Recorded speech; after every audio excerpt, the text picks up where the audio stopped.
Postmortem report এবং আদার medical যে evidences যেগুলো রয়েছে সেগুলো হচ্ছে এই মামলার মেডিকেল এভিডেন্সেস।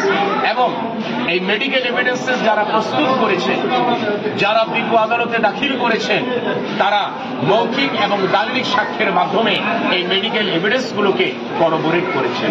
সুতরাং এই এভিডেন্সেসগুলো একটা মামলায় আসামিকে দোষী সাব্যস্ত করার ক্ষেত্রে সহায়ক সাক্ষ্য হিসাবে বিবেচিত।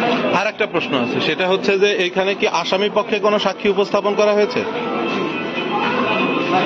ফৌজদারি কার্যবিধি ৩৪২ ধারায় আসামিকে যখন পরীক্ষা করা হয়, অর্থাৎ আইনের ভাষায় আমরা বলি এক্সামিনেশন অফ দ্য অ্যাকিউজ, তখন বিজ্ঞ আদালত বলেছিলেন যে আপনি আপনার উপস্থাপিত সমস্ত এভিডেন্সগুলো শুনেছেন, আপনার বক্তব্য কি? তিনি বা তারা দাবি করেছেন যে আমরা নির্দোষ। তাদেরকে সুযোগ দেওয়া হয়েছে যে আপনাদের কোনো বক্তব্য আছে কিনা, সাফাই সাক্ষী দেবেন কিনা।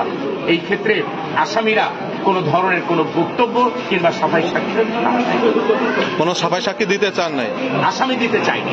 আসামি দিতে, এই ক্ষেত্রে আসামিদের যারা আত্মীয় স্বজন আছে তারা দাবি করছেন যে তাদেরকে সাক্ষী দিতে দেয়া হয় নাই, বা এখানে যে আইনজীবী আসামি পক্ষে নিয়োগ করা হয়েছিল তিনি তাদের পক্ষে মানে কার্যকর ভাবে কাজ করেননি। এবং তারা জুডিশিয়াল প্রসিডিং এর বাইরে কোন ব্যক্তিগতভাবে কেউ যদি কোনো মতামত দেন, কোন মন্তব্য করেন, সেটার আইনগত কোনো মূল্য নাই। এবং প্রকাশ্য আদালতে বিজ্ঞ বিচারিক আদালত সেকশন 342 কমপ্লাই করেছেন। লার্নেড পাবলিক প্রসিকিউটর ছিলেন, অন্যান্য লার্নেড কাউন্সিলর ছিলেন।